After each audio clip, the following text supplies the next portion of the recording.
نحمدہ ونصلی علی رسولہ الکریم اما بعد بسم اللہ الرحمن الرحیم عن ابی موسیٰ النبی صلی اللہ تعالی علیہ وسلم قال ان اللہ عز وجل یبسط یدہ باللیل لیتوب مسیء النہار ویبسط یدہ بالنہار لیتوب مسیء اللیل حتی تطلع الشمس من مغربها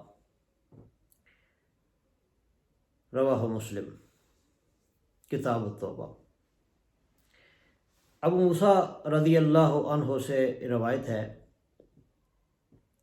رسول اللہ صلی اللہ تعالی علیہ وسلم نے فرمایا کہ بے شک اللہ تعالی عزت اور بزرگی والا اپنا ہاتھ پھیلاتا ہے رات کو تاکہ دن کا گناہ گار توبہ کرے، اور ہاتھ پھیلاتا ہے دن کو کہ رات کا گناہ گار توبہ کرے، یہاں تک کہ آفتاب نکلے مغرب سے۔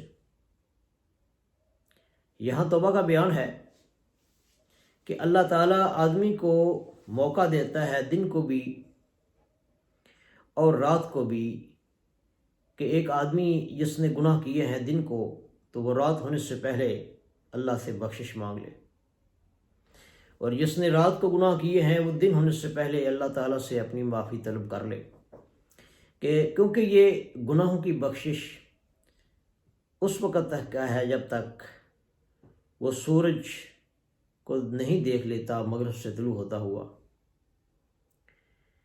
حتی تطلع الشمس من مغربها، توبہ قبول ہے اس وقت تک جب تک کہ آفتاب یعنی سورج مغرب سے نہ طلوع ہو جائے۔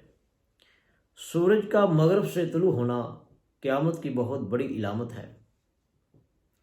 ایک آدمی کے موت کے آثار حدیث میں آتا ہے جب شروع ہو جاتے ہیں وہ فرشتوں کو دیکھ لیتا ہے، اس وقت تک توبہ قبول ہے، اور جب تک کہ وہ قیامت کی بڑی علامت میں سے ایک علامت ہے کہ سورج کا مغرب سے طلوع ہونا، اس سے پہلے پہلے توبہ قبول ہے۔ تو ہمیں چاہیے کہ ہم ان ٹائم توبہ کریں، کیونکہ زندگی کا کوئی بھروسہ نہیں ہے۔ یہ زندگی انتہائی غیر یقینی کیفیت کی حامل ہے۔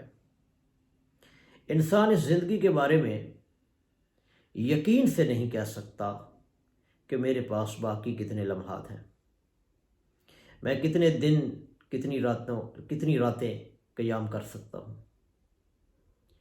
یہاں تک کہ انسان آنے والی گھڑی کا بھی یقین سے نہیں کہہ سکتا کہ میں زندہ رہوں گا۔